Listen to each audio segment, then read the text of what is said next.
رہی تھی۔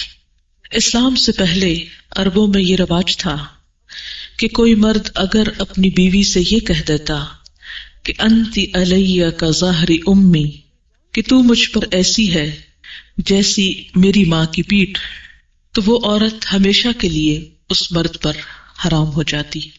شریعت کی اصطلاح میں اس کو زہار کہا جاتا ہے، کیونکہ زہار کا لفظ زہر سے نکلا ہے۔ زہر پیٹھ کو کہتے ہیں، یعنی بیوی کو ماں کی پیٹھ کی طرح کہنا۔ مدینہ کے ایک مسلمان صحابی جن کا نام اوس بن صامت تھا، انصاری تھے، انہوں نے اپنی بیوی خولہ بنت ثعلبہ کو ایک بار یہی لفظ بول دیے۔ وہ رسول اللہ صلی اللہ علیہ وسلم کے پاس آئیں اور اپنے ساتھ ہونے والا واقعہ بتایا۔ آپ صلی اللہ علیہ وسلم نے عرب کے قدیم رواج کے مطابق یہ فرمایا کہ میں خیال کرتا ہوں کہ تم اس پر حرام ہو گئی ہو۔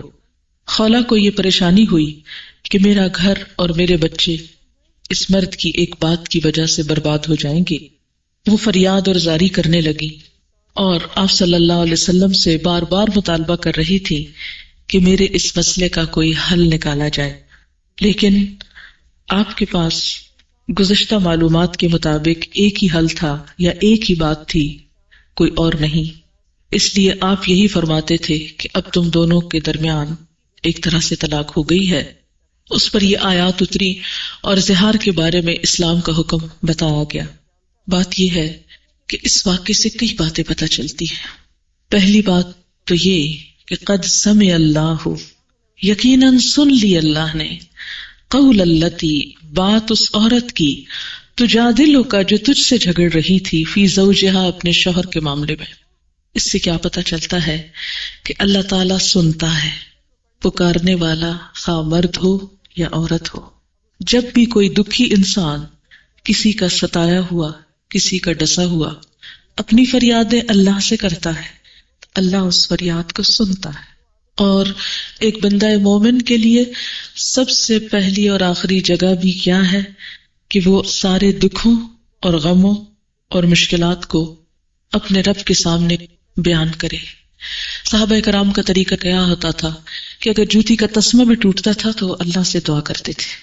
کسی بھی مشکل میں سب سے پہلی نظر جس پہ جاتی وہ اللہ کی ذات تھی، اور دل میں یہ یقین رکھنا کہ ہر مشکل کا حل اللہ کے پاس ہے اور وہ ہر چیز پہ قدرت رکھتا ہے اور وہ کر سکتا ہے، اور اگر کوئی بندہ میرے پاس آیا مدد کو بھی تو وہ بھی دراصل اللہ کے اذن سے ہوگا، اس کے دل میں ڈالنے سے ہوگا، اس کی وجہ سے ہوگا۔ یعنی کسی انسان کے دل میں، کسی انسان کے لیے جو رحمت اور شفقت ہو سکتی ہے وہ بھی دراصل اللہ ہی کی ڈالی ہوئی ہے۔ ماں اگر اپنے بچوں سے محبت کرتی تو اللہ کی ڈالی ہوئی ہے۔ اسی طرح کوئی انسان کسی کی خدمت یا مدد کے لیے آتا ہے تو وہ بھی خیال اللہ ہی ڈالتا ہے۔ دینے والے کو بھی اگر کسی نیکی کی توفیق ہو جائے، کسی کے ساتھ کوئی بھلائی کرنے کی، تو وہ بھی اس کو اپنا کمال نہ سمجھے، اللہ کا احسان سمجھے کہ اس کی توفیق سے مجھے نصیب ہوا کہ میں کوئی نیکی کا کام کر سکوں۔ ایسا کرنے سے کبھی بھی انسان کے اندر نیکی کا تکبر اور غرور نہیں آتا، اور تکبر اور غرور ایسی چیز ہے کہ جو اللہ تعالیٰ کو سخت ناپسند ہے۔ بندوں کے لیے کہ وہ اپنی بڑائی کا اظہار کرے یا اپنے آپ کو بڑی چیز سمجھے یا خود کو دوسروں سے بہتر سمجھے، یہ بندگی کی حدود سے باہر نکلنا ہے۔ تو اللہ تعالیٰ سنتا ہے۔ اللہ نے سن لی ایک عورت کی بات اور اسی انداز سے فرمایا قد سمع اللہ قول اللتی، اور کیا کہہ رہی تھی؟ تجادلک فی زوجہا، جو تم سے اپنے شوہر کے معاملے میں جھگڑا کر رہی تھی۔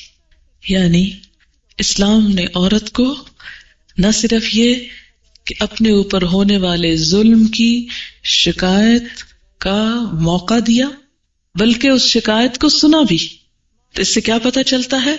اگر کسی عورت پر اس کا شوہر کوئی ظلم کرتا ہے، اس کا کوئی حق مارتا ہے، تو اس عورت کو اختیار دیا گیا ہے، اس کو حق ہے۔ وہ کتنی عقل مند تھی۔ ہم جیسوں پہ اگر کوئی مشکل آتی ہے تو ہم کس کے پاس جاتے ہیں؟ ہر ایک کے ساتھ بات کرتے ہیں۔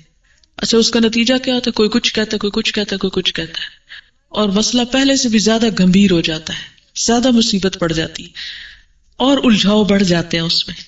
تو ہمیشہ مسئلہ اس کے پاس لے کے جانا چاہیے کہ جو مسئلہ حل کر سکتا ہو. ایسے شخص کے پاس جا کر شوہر کی شکایت یا کسی کی بھی شکایت وہ غیبت میں نہیں آتا، اور نہ ہی وہ کوئی گناہ میں آتا ہے، کیونکہ لا يحب اللہ الجہر بالسوء من القول الا من ظلم.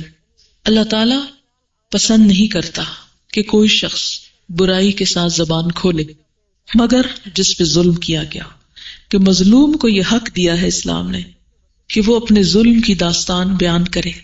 وہ داستان بیان کرے گا تو اس کو حق ملے گا، اس کے ظلم کا مداوع ہوگا. لیکن اس کا یہ مطلب نہیں کہ ایک مظلوم جو ہے وہ ہر راہ چلتے شخص کو پکڑ کے کھڑا ہو جائے اور اپنی کہانی سنانے لگے. اس سے کیا ہوتا ہے، معاشرے میں بے چینی پھیلتی ہے. کہاں سنائے؟ جو اس مسئلے کو حل کر سکے. وہ گھر کا سربراہ ہو سکتا ہے، وہ والد ہو سکتا ہے، وہ کسی خاندان کے اندر کوئی بزرگ ہو سکتا ہے، کوئی دینی عالم ہو سکتا ہے، کوئی جج ہو سکتا ہے، کوئی عدالت ہو سکتی ہے. تو ایسے موقع پر جب کسی کی بات جا کے کی جائے تو غیبت نہیں ہوتی. قد سمع اللہ قول التی تجادلک، جو جھگڑ رہی تھی آپ سے، یعنی اپنے حق کے لیے جھگڑ رہی تھی، فی زوجہا، اپنے شوہر کی شکایت کر رہی تھی، وتشتکی الی اللہ، اور اللہ سے شکوہ کر رہی تھی، اللہ سے شکایت کر رہی تھی. آپ سے جھگڑ رہی تھی، اللہ سے شکایت کر رہی تھی. یہ کیسے؟ جب آپ سے بار بار ایک چیز کو ریپیٹ کرتی کہ میرے مسئلے کا حل نکالیے، اور آپ فرماتے کہ میرے پاس اس کے سوا کوئی حل نہیں، تو پھر وہ آسمان کی طرف دیکھی، یا اللہ تو میرے مسئلے کا حل عطا کر، تو میری مشکل کو آسان کر.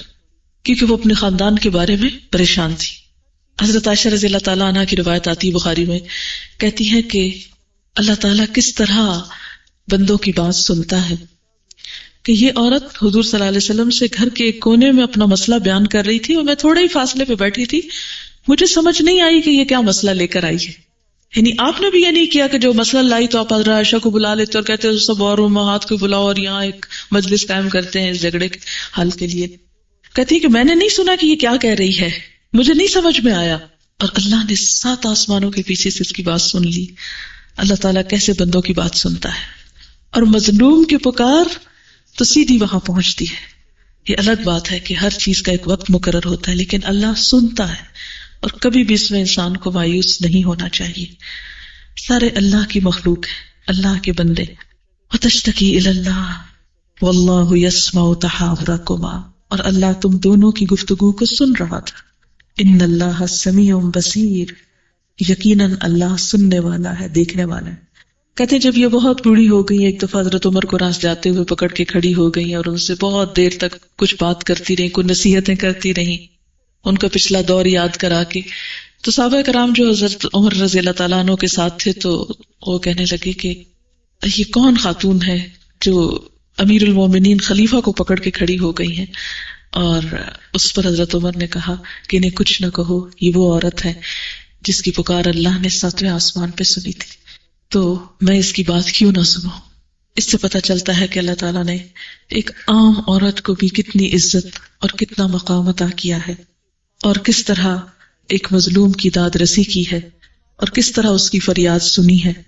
ہمارے ہاں عام طور پر جب بیٹیاں ہی یا عورت کوئی جھگڑا یا کوئی مسئلہ یا کوئی پریشانی لے کر آتی ہے تو عموماً اسی کا قصور بتا دیا جاتا ہے، یا اس کو دبا دیا جاتا ہے، یا اس کا حل نہیں نکالا جاتا، یا یہ ہے کہ دوسری طرف اس کو کوئی مدد فراہم نہیں کی جاتی.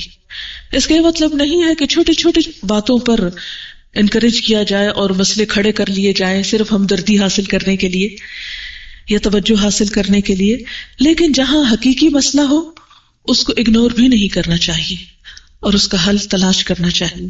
خصوصاً ایسی جگہ جہاں بچیوں پہ مار پیٹ ہوتی ہے بسا اوقات، یا ظلم و ستم ہوتا ہے، یا تکلیف دہ ماحول پیدا ہو جاتا ہے، تو رشتہ داروں کا، خاندان کا، برادری کا، عام مسلمانوں کا فرض بنتا ہے کہ وہ مظلوم لوگوں کی، خواہ وہ یتیم ہو یا عورت ہو یا کوئی بھی ہو معاشرے کا، اس کی مدد کی جائے، اس کو سمجھایا بھی جائے اور اس کا حل نکالا جائے. پھر فرمایا الذین یظاہرون منکم من نسائہم ما ہن امہاتہم. اب اللہ تعالیٰ اس مسئلے کا حل لاتے. اب قانون اترتا ہے کہ اس موقع پر کیا ہوگا. اس سے ایک اور بات بھی پتہ چلتی ہے کہ اسلام کے جتنے بھی قوانین ہیں وہ بہت نیچرل وے میں آئے. مسئلہ پیش آیا اور اس کا حل پیش کیا گیا اور وہ چیز پھر باقی نسلوں کے لیے قانون بن گئی. اس میں بھی اللہ تعالیٰ کی مصلحت تھی. اگر یہ خاتون مسئلہ نہ لاتی اور گھر میں ہی کوئی اس کے ساتھ طے کر لیتی یا اس کو ایک طرح سے دبا جاتی تو شاید یہ قانون نہ بنتا. اسی لیے کسی بھی ایسی سچویشن کو جو بسا اوقات بظاہر ناپسندیدہ نظر آتی اس کو اپنے حق میں برا نہیں سمجھنا چاہیے. اب ان کے اوپر جب یہ مسئلہ ہوا اور وہ پریشان ہوئی اور وہ تکلیف میں مبتلا ہوئی تو انہوں نے رہتی دنیا تک کے لیے قانون بننے کا سبب پیدا کر دیا. یعنی بظاہر ان پہ ظلم ہوا لیکن ان کی وجہ سے کتنے لوگوں کا بھلا بھی ہو گیا. اور عام طور پر اکثر لوگوں کے ساتھ ایسے چھوٹے چھوٹے مسائل پیش آتے ہیں, ایسی باتیں ہو جایا کرتی ہیں جو بڑی ناپسندیدہ اور انوانٹیڈ ہوتی ہیں. انسان نہیں چاہتا کہ وہ زندگی میں آئے لیکن وہ آ جاتی ہیں. اس میں بھی انسان کے لیے ایک سبق ہوتا ہے, ایک سیکھنے کی چیز ہوتی ہے. اسی لیے مومن ہر حال میں اطمینان سے رہتا ہے. اچھے حالات ہو تو, تکلیف دہ حالات ہو تو, اگر نعمت ملے تو شکر ادا کریں, تکلیف آئے تو صبر کریں کہ اس میں میرے رب نے ضرور میرے لیے کوئی بھلائی رکھی ہوگی, اس میں ضرور میرے لیے کوئی خیر کا پہلو ہے. اللہ تعالیٰ ضرور میرے لیے کچھ ایسی چیز نکالنا چاہتا ہے کہ جو میرے لیے اور دوسروں کے لیے بھلے کا سبب بنے. اب یہ قانون آتا ہے, اللہ تعالیٰ فرماتے ہیں تم میں سے جو لوگ اپنی بیویوں سے زہار کرتے ہیں, ایسا لفظ بولتے ہیں, وہ ان کی مائیں نہیں بن جاتی, وہ ان کی مائیں نہیں ہو سکتی. کبھی کسی کے کہنے سے بھی کوئی ماں بن سکتی ہے, یعنی بیوی ماں کیسے ہو سکتی ہے؟ فرمائے ان امہاتہم الا اللہ ولدنہم, ان کی مائیں تو وہی ہیں جنہوں نے ان کو جنا ہے. وانہم لیقولون منکرا من القول وزورا, اور ایسا کہنے والے, بیوی کو ماں کہنے والے بہت نامعقول اور بہت ہی جھوٹی بات کہتے ہیں. یعنی ایسا کہنا بھی جھوٹ ہے اور ایک غلط بیانی ہے, ناپسندیدہ چیز ہے. منکر کس کو کہتے ہیں؟ عام زبان میں برائی کو کہتے ہیں, جو ناقابل قبول ہو, نامعقول چیز کو لیے بھی منکر کا لفظ استعمال ہوتا. یعنی یہ تو عقل میں آنے والی بات ہی نہیں ہے کہ کوئی شخص اپنی بیوی کو ماں کہے کہ وہ اس کی ماں کہنے سے وہ ماں بن جائے, یہ نہیں ہو سکتا.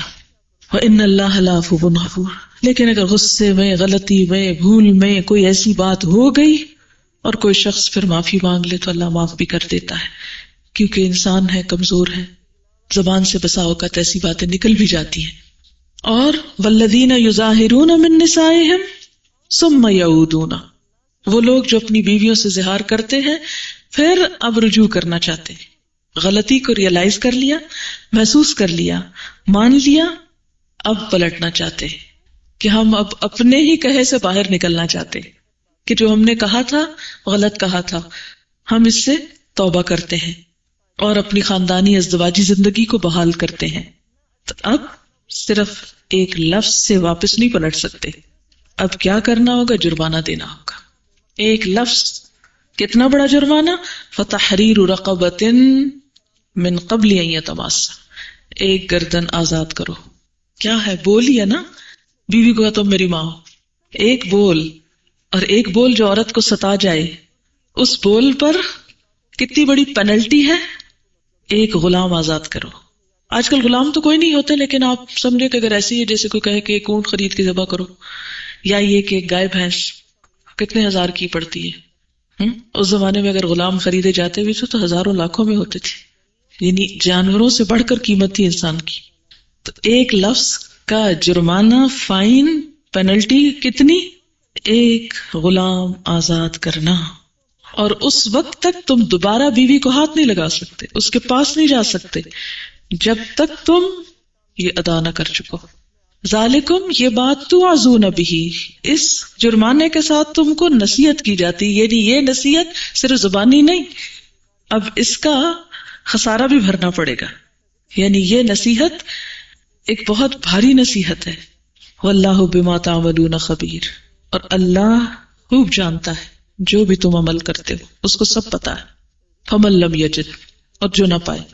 ایک بات آپ قرآن کی غور کریں گے کہ جہاں غلاموں کا ذکر آتا ہے نا کہ غلام آزاد کریں, ساتھ ہی آپ دیکھیں گے ہر جگہ یہ لازمی آئے گا فمن لم یجد, جو نہ پائے. یہ اللہ کو پتا تھا نا کہ ایک دور ایسا آئے گا جب یہ نہیں ہوگا, اس سے آپ اسلام کی یونیورسلٹی دیکھ سکتے ہیں کہ ہر دور کے لیے پریکٹیکل ہے. اور ویسے بھی مالی اعتبار سے بھی جو شخص نہ خرید سکے نہ کر سکے اب وہ کیا کرے؟ فَمَن لَّمْ يَجِدْ فَصِيَامٌ، وہ روزے رکھے.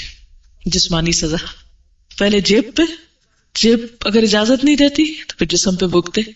کتنے روزے؟ رمضان کے 1 مہینے کے ہوتے ہیں، یہاں فرمایا شہرین 2 مہینے، اور 2 بھی کیسے؟ متتابعین، ایک سٹریچ میں، ایک نہیں چھوڑ سکتے. ایک بھی چھوڑ دیا تو کیا ہوگا؟ پھر دوبارہ رکھنے پڑے گے سارے کے سارے. 1 مہینہ بھی جیسے گزرتا سب کو پتہ ہی ہے کہ گن گن کے گزارتے، اتنے رہ گئے، اور ایک کی بجائے اگر وہ عید والے دن پتہ چلے آج سے 1 مہینہ اور ہو گیا ہے تو ایک مشکل کام ہے. کبھی سوچا آپ نے یہ 2 مہینے کے روزے کس کو رکھنے کے لیے کہا جائے؟ جس نے ایک لفظ بولا، بیوی کو ماں کہا، عورت کو ستایا، اس کو یہ فائن کیا جا رہا ہے. یہ اتنی سخت باتیں کیوں کی گئی؟ تاکہ آئندہ کوئی ایسی بات نہ کرے، آئندہ اس تعلق کو مذاق نہ سمجھے. کیونکہ بسا اوقات کیا ہوتا ہے، چھوٹی چھوٹی بات پہ شوہر کہتے تم یہ کر لو ورنہ میں تم کو طلاق دے دوں گا، تم یہ کر لو ورنہ گھر سے نکال دوں گا، یہ کر لو ورنہ یہ کر دوں گا، وہ کر دوں. اور بعض بیچاری عورتوں کی تو زندگی حرام اور تلخ ہو کے رہ جاتی کہ وہ ساری زندگی ایک خوف کے مارے کانٹوں پہ زندگی بسر کرتی ہے. چھوٹی چھوٹی بات آنسو روتی. میرے پاس کئی ایسے واقعات آتے ہیں جن کو دیکھ کے دل بہت ہی کڑتا ہے. لیکن اس کا حل کیا ہے؟ یہ تعلیم، یہ قرآن، اس کو عام کیا جائے. صرف عورتوں کو نہیں، مردوں کو بھی پتہ چلے کہ عورت کے حقوق کیا ہے. پھر من قبل ان یتماسا، اب 2 مہینے کے روزے رکھ کے بیوی کے پاس آ سکتے، یعنی 2 مہینے کے لیے بیوی بھی حرام ہے ابھی جب تک تم یہ روزے رکھ نہ چکو. فمن لم یستطع، اور جس کی استطاعت میں بیمار ہے، مثلا شوگر کا مریض ہے، دائمی بیمار ہے، روزے نہیں رکھ سکتا، اب کیا کرے؟ فاطعام 60 مسکینا، 60 مسکینوں کو کھانا کھلائے، یعنی 60 مسکینوں کو کھانا دینا ہوگا. یہ دو گے، صدقہ کرو گے، کفارہ دو گے، پھر اپنے لفظوں کو واپس لے سکتے ہو. تو اس سے کیا پتہ چلتا ہے کہ بسا اوقات ہم زبان سے ایسے ایسے لفظ بول جاتے ہیں کہ جن کو ہم بہت معمولی سمجھتے ہیں، ان کی کوئی اہمیت نہیں سمجھتے، حالانکہ کچھ باتیں اللہ تعالیٰ کو اتنی ناگوار ہوتی ہیں. جیسے حدیث میں آتا ہے کہ بعض اوقات انسان اپنے منہ سے ایک ایسا لفظ بول دیتا ہے بے خبری میں، اس کو احساس بھی نہیں ہوتا میں نے کیا کہہ دیا، اور وہ اللہ تعالیٰ کو اتنا ناگوار ہوتا ہے، اتنا ناگوار ہوتا ہے کہ اس کی وجہ سے جہنم کی اتھاہ گہرائیوں میں پھینکتا ہے انسان کو. تو انسان کو کبھی بھی تکبر، دوسروں کے ساتھ ظلم و ستم اور ایسی بات نہیں کرنی چاہیے کہ جس سے دوسرے ہرٹ ہوں، خواہ وہ اپنی بیوی کیوں نہ ہو. اچھا، بیوی کی بات اور مثال اس لیے بھی کہ عموماً شادی کے بعد کیا سمجھا جاتا ہے کہ عورت ہم سے کمتر، ہم اس کے ساتھ جو چاہیں کریں، کون پوچھنے والا ہے ہم کو. اور خصوصاً ایسی بچیاں جن کے پیچھے ان کے ماں باپ کی سپورٹ نہیں ہوتی، یا یہ ہے کہ کمزور ہوتی ہیں کسی بھی اعتبار سے. تو یہاں پر اللہ تعالیٰ نے یہ قانون بتا کے واضح کر دیا. پھر فرمایا ذالک، یہ سب پینلٹی کیوں ہے؟ لتؤمنوا باللہ ورسولہ، تاکہ تم ایمان لاؤ اللہ اور اس کے رسول پر. یعنی یہ ایمان کا تقاضا ہے تاکہ تمہیں پتہ چلے کہ ایمان لانا کوئی مذاق اور کھیل نہیں، ایمان والوں اور غیر ایمان والوں کے درمیان فرق ہو. اس طرح اخلاق اور کردار کو مسلمانوں کے سنبھالا گیا. اور جب یہ قانون دے دیا گیا تو پھر ظاہر ہے کہ جو یہ بولے گا سوچ کے ہی بولے گا. ہر ایک پھر اتنا عام نہیں استعمال کر سکتا ایسے الفاظ کو اور ایسی باتوں کو. ذالک لتؤمنوا باللہ ورسولہ، تاکہ تم ایمان لاؤ اللہ اور اس کے رسول پر. وتلک حدود اللہ، اور یہ اللہ کی حدود ہے، یہ اللہ نے قانون دیا ہے. وللکافرین عذاب علیم، اور کافروں کے لیے دردناک عذاب ہے. یہاں کافر کون ہے؟ اس حکم کا انکار کرنے والے. یہاں کافروں سے مراد کوئی کلمہ نہ پڑھنے والے نہیں ہیں، کیونکہ ان کے لیے تو قانون ہی نہیں ہے. انہوں نے اس کا کیا کفر کرنا ہے، وہ تو ہر چیز کے کفر کیے ہوئے. لیکن جو اس اصول کو نہیں مانے گا، اس کا انکار کرے گا، یعنی زبان سے کچھ بولے گا. اور جیسے آپ دیکھیں گے اب یہ تو چونکہ عرب جاہلیت میں ایک رواج تھا زہار کا لفظ استعمال کرنا. آج کے دور میں زہار کا لفظ تو نہیں بولتے، لیکن بہت سے ایسی چیزیں سامنے آتی ہے کہ بسا اوقات طلاق بول کے پھر کہا میں نے تو ایسے ہی کہا تھا، مذاق کیا تھا. پھر کبھی کہا کہ نہیں وہ میری نیت نہیں تھی، وہ میں ایسے ہی تمہیں دھمکی دے رہا تھا. ایسے خواتین کو مسئلے ہوتے ہیں کہ شوہر طلاق بول بھی دیتے، پھر انکار کر دیتے، پھر خود ہی رجوع کر لیتے ہیں، پھر بیوی کو جانے بھی نہیں دیتے، یعنی ایک عجیب و غریب زندگی بنا کے رکھتے ہیں کہ جس میں حلال حرام کی کوئی تمیز ہی نہیں رہتی. میرے ذاتی علم میں ایک کپل ایسا ہے کہ اس خاتون نے خود آ کے مجھے بتایا کہ بے شمار دفعہ میرا شوہر مجھ کو طلاق دے چکا اور اس کے باوجود مجھ کو رکھا ہوا ہے. میں کہتا نام تو لو، تم کسی کے سامنے مار نہ ڈالو کہ میں نے تم کو طلاق دی. یہ اللہ کی حدود ہے، حرام اور حلال کے درمیان حد واضح ہے. طلاق بھی کیا ہے، منہ کا ایک بول ہے نا، اس کو بھی بے دریغ یوں نہیں استعمال کیا جا سکتا. دل کا حدود اللہ وللکافرین عذاب علیم، جو ان حدود کو توڑے گا سخت سزا پائے گا. اور پھر آپ دیکھیے کہ صرف لغو باتوں سے فطرت کے قوانین نہیں بدلا کرتے کہ ہم بےہودہ بیکار باتیں اپنے منہ سے نکالتے رہیں اور اللہ تعالیٰ کے قانون یا فطرت کو بدل ڈالیں. اور پھر اس قانون کی پابندی ایمان کا حصہ ہے، اس کو ایمان سے نتھی کر دیا گیا کہ جو ایمان رکھتا ہے اس کی پابندی کرے گا. اور پھر ساتھ مزید سخت الفاظ سے فرمایا ان الذین یحادون اللہ ورسولہ، جو لوگ اللہ اور اس کے رسول کی مخالفت کرتے ہیں. مخالفت کیسے ہوتی ہے؟ یعنی اللہ رسول جو فرما رہے ہیں ان کی عملی زندگی اس کے بالکل اپوزٹ جا رہی ہے. وہ کچھ قانون بتاتے ہیں، یہ کچھ اور کرتے ہیں. وہ کچھ فرماتے ہیں، یہ کچھ اور کر رہے ہیں. کبتو، وہ ذلیل ہوں گے، رسوا ہوں گے، کما کبت الذین من قبلہم، جیسے وہ لوگ رسوا ہوئے جو ان سے پہلے تھے. وقد انزلنا آیات بینات، اور یقیناً ہم واضح کھلی روشن آیات نازل کر چکے ہیں، بتا چکے ہیں، اتار چکے ہیں، ہدایات صاف صاف لا چکے ہیں. کوئی یہ نہیں کہہ سکتا کہ مجھے تو پتہ ہی نہیں کہ قرآن میں یہ لکھا ہوا، میں تو جانتا ہی نہیں اس قانون کو. کیونکہ بہت سارے لوگ جس طرح کے کام کرتے ہیں، جیسے طلاق پہ طلاق دیے، اگر بیوی بھی رکھی، حرام میں سب رہ رہے ہیں، تو عموماً کیا کہتے ہیں، پتہ ہی نہیں تھا. تو بات یہ ہے کہ کسی قانون سے اگنورنس آپ کو سزا سے نہیں بچا سکتی. آپ کو پتہ ہونا چاہیے، آپ مسلمان ہیں، آپ کو جاننا چاہیے. وَلِلْكَافِرِينَ عَذَابٌ مُهِينٌ، اور کافروں کے لیے رسوا کرنے والا عذاب ہے. یعنی ان سب قوانین کو توڑنے والوں کے لیے اللہ تعالیٰ نے جو چیز رکھی ہے دنیا میں وہ کیا ہے؟ رسوائی، ذلت، بربادی. یوم یبعثہم اللہ جمیعا، اگر دنیا میں کوئی اس کی پکڑ سے بچ گیا تو وہ دن باقی ہے ابھی، جس دن اللہ سب کو اٹھا کھڑا کرے گا جمیعاً، سب کے سب کو، کوئی نہیں بچے گا. فینبئہم، پھر وہ ان کو بتائے گا، آگاہ کرے گا، بما عملوا، جو انہوں نے عمل کیے ہوں گے، جہاں جو بولا ہوگا، جو کیا ہوگا، کچھ بھی وہ ان کے سامنے لے آئے گا. اور ان اعمال کے لیے اللہ تعالیٰ نے کیا لفظ استعمال کیا؟ احصاہ اللہ، اللہ نے اس کو شمار کر کے رکھا ہے، گن گن کے رکھا ہوا ہے.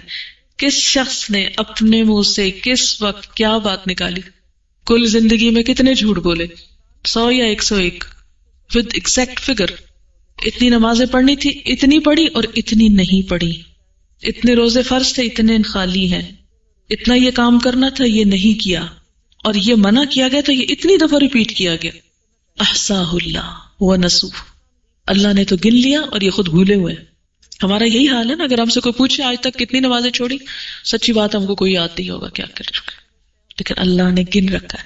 احصاہ اللہ ونسوہ، اللہ نے اس کو شمار کر رکھا ہے اور لوگ اس کو بھول جاتے ہیں. واللہ علی کل شیء شہید، اور اللہ تو ہر چیز پہ گواہ، تو سامنے دیکھ رہا ہے کہ اس کا کیا عمل ہے. اگر آج ہم کو نظر نہیں آتا تو مومن ہونے کے ناطے ایمان ہونا چاہیے ہمارا، کل کو بتایا جائے گا.